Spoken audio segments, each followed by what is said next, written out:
BRS నేత బాల్క సుమన్ పై మంత్రి Vivek fire అయ్యారు. సింగరేణి సంస్థపై దాడి చేస్తామంటారని ప్రశ్నించారు. ప్రజలను రెచ్చగొట్టి ప్రభుత్వ సంస్థలపై దాడులకు ప్రేరేపించడం సరైన రాజకీయం కాదని స్పష్టం చేశారు. ప్రభుత్వ ఆస్తులను ధ్వంసం చేస్తే చట్టపరంగా కఠిన చర్యలు తీసుకుంటామని మంత్రి వివేక్ హెచ్చరించారు. ఫ్రస్ట్రేషన్ లో ఏదో ఒకటి చెయ్యాలి, తెలంగాణ ఉద్యమం లేక చెయ్యాలని చెప్పి చట్టం చేతులు తీసుకోవాలని ప్రయత్నం చేస్తున్నాడు. చెన్నూరు ప్రజలకు అర్థమవుతుంది ఏది ఎవరు ఏం చేస్తున్నారు, ఏం పని చేస్తున్నారో. ఇంతకుముందు 10 సంవత్సరాలు ఉన్నప్పుడు సింగరేణి సంస్థని ఎట్లా వాళ్ళు పాడు చేసిన సంగతి ప్రజలందరికీ తెలుసు.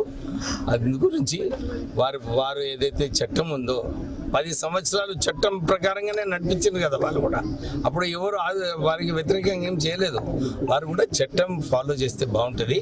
ప్రజాప్రతినిధులు అందరూ కూడా చట్టం ప్రకారంగా ఉంటే వారికి మంచిది, మనకి మంచిది. కానీ రాష్ట్ర ప్రభుత్వము ఎప్పుడు కూడా ఎవరైతే చట్టం వ్యతిరేకంగా పనిచేస్తారో వాళ్ళ వ్యతిరేకంగా జరూర్ కఠినమైన చర్యలు ఉంటాయి. వాళ్ళు జోరు మాది ఉందని చూపించాలనికే ప్రయత్నం చేస్తారు.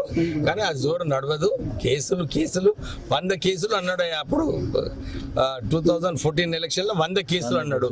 మళ్ళీ 100 కోట్లు ఎట్లా ఖర్చు పెట్టారు మొన్న ఎలక్షన్లో?